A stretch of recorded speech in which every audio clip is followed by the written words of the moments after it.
Welcome to the TEEP podcast. It's brought to you by SECO and UH Energy. I'm your host, Gary Gildert, and we have a special episode this week where we are talking to Margaret Cook of HARC. Welcome to the show, Margaret. Thanks for having me.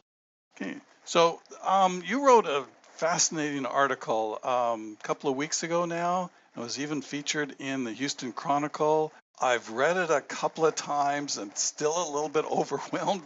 So the name of the article is Thirsty Data and the Lone Star State, the impact of data center growth on Texas water supply. So Margaret, tell me a little bit about yourself. Well, I work at HARC. HARC is a sustainability-focused nonprofit based in the Woodlands, Texas. But we do work all throughout Texas and even in some other states, focused on air, energy, water, and climate issues. So we partner with local governments, with industry, with communities, and we work on projects where we can help make the world a better place. Obviously, I love to do that type of work, but I also studied civil engineering, environmental and water resources engineering, and policy at the University of Texas. Got 4 degrees there, and also at the same time, I got to do the dual degree program at UT. It's a great experience. It helped focus the engineering work I was doing on the public issues that I care about and making sure that that science is translatable for the public, which obviously influences the work that I'm doing today. But while I was a student, I also worked at the Texas legislature, then the Department of Energy, Austin Energy, and then Apache, working on their water for oil and gas operations. They got a lot of exposure to water energy nexus issues, water for cooling at power plants, water for oil and gas operations, water markets, and that obviously influences the work for this paper, which is water for cooling. So what motivated you to write about data centers? So we started looking at this topic because at the beginning of 2025, there were a lot of questions from the public, from state legislators, from other even water experts about what was happening. And it felt like there was an information gap. And there still is that information gap, even with the paper that we put out. There's a vacuum of information on what is actually happening with these data centers. Even when they release a press release about their facility, they may include a little bit of information about cooling, but it still is not enough to understand what's happening, to understand what the water impacts could be, to understand how much water could be used, how a community could be impacted. And in general, there's just a lot of secrecy around these facilities growing, and obviously, it's because of the nature of that industry and the massive amount of investments that's happening and how fast that's happening and how much competition is inherent in that operation. But at the same time, that doesn't help build trust in communities that they're coming into. And it breeds this confusion and in some cases anger about what's happening. And we need to be able to fill that void. And in particular with water, we need to be able to fill it so that we can plan for those water needs. And it takes a really long time to build that infrastructure. So we need that information now. I agree with you completely. The talk is mainly about, well, the power that's required, but those of us who have studied it, and yourself and me, know that there's a water impact. And you've broken it down into a couple of different areas between the generation and the cooling. One stat that I find fascinating is on the energy side, 40% of the energy required for a data center is for the cooling. Now, what about water?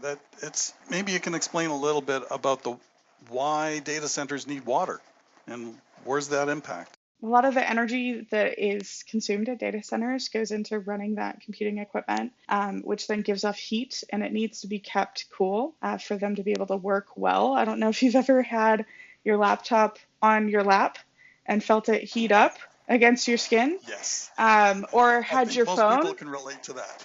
If you've had your phone out in the sun and you get that hot weather warning, I think a lot of Texans have seen that. And your phone stops working when it's that hot. So obviously the data centers don't want that to happen, don't want to hurt their equipment. They want it to keep running.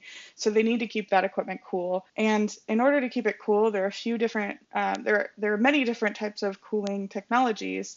But one of the most efficient ways to cool data centers is to pair a cooling technology that keeps the building cool with a heat rejection technology like a water chiller, because water is such an efficient cooling fluid. So that's where we get that water consumption from, is not necessarily the loop that is running through the system on the inside.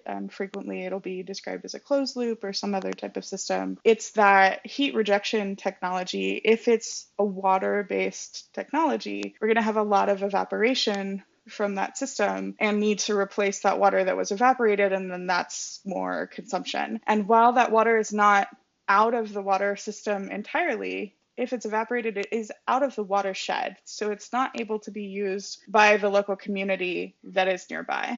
What about the planning? Isn't there a lot of planning going into all these data centers and the water need? It doesn't sound like it. At the companies themselves, I think there is a decent amount of planning. I know some folks that are in the water divisions in some companies, and they do have very important jobs in determining what water technologies are going to be used at the systems and where they're going to source water. At the same time, we have a lot of water planners in the state of Texas. We have one of the premier water plans in the United States. Texas is known for very good water planning comparatively. Other states that have more access to water than we do are not necessarily planning as much as we are, and that does contribute to it. So we are influenced by the drought of the 1950s and how impactful that was for Texas, and that's why we have a state water plan. So keeping that in mind, we are drought prone, so now we are better water planners. We have a 5-year water planning cycle.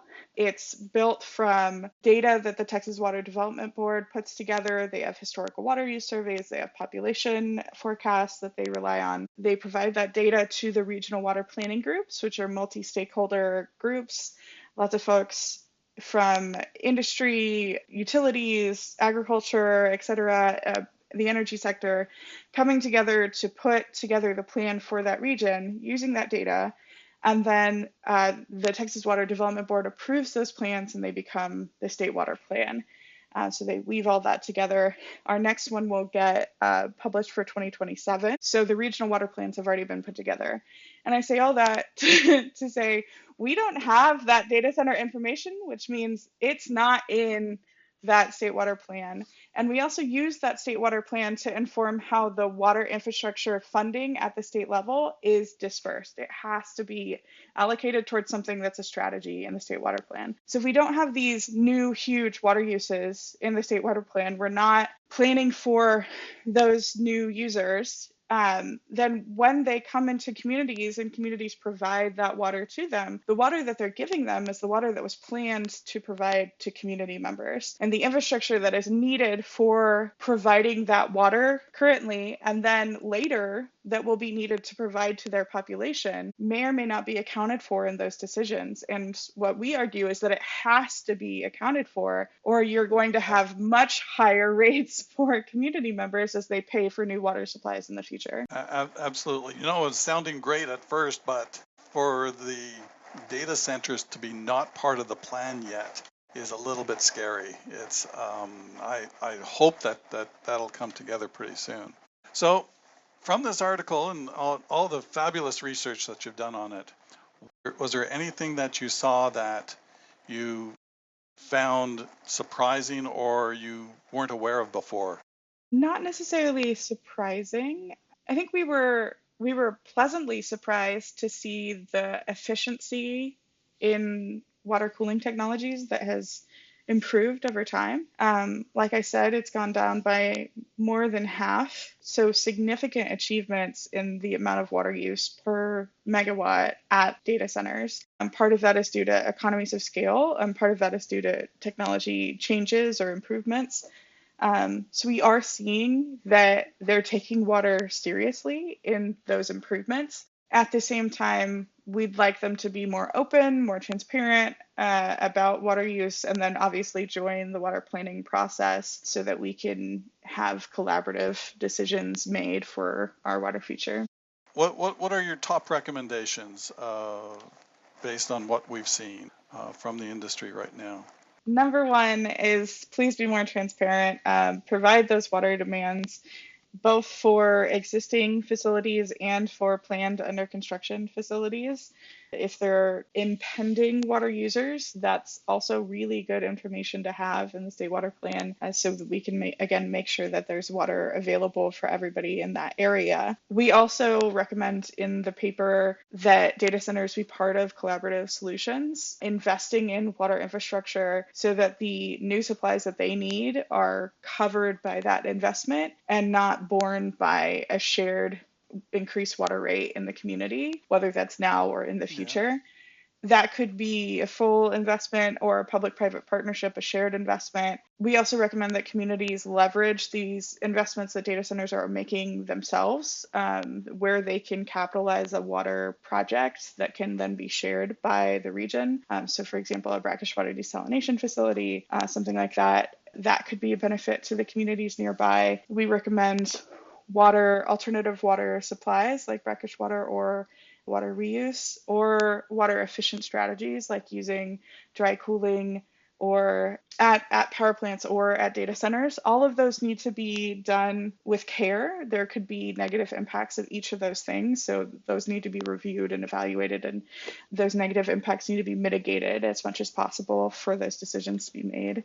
And we'd also like data centers to be considering, and Microsoft recently mentioned this in their announcement, and Google has been looking at this as well, offsetting their water use in the same basin through investments in other water strategies, like improving water leaks in a nearby community, investing in nature-based solutions or watershed improvement plans, things that could make more water available for that same watershed or the same aquifer at the same time that they're using water. So offsetting that, remaining net zero or even net negative in their water use.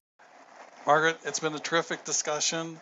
I hope to see you the next time I come out to HARC, and we can continue this discussion. That'd be great, Gary. Okay, well, thank you very much. If you want to hear more about water and data centers, we have the Water Forum taking place on March the 5th, and we have Carlos Gamera will be speaking on this subject as well. And of course, your article, Margaret Cook of HARC, we can go to your website and download the article, and it's a fascinating read. So again, thank you very much, and we'll be back in 2 weeks with more from the TEEP podcast.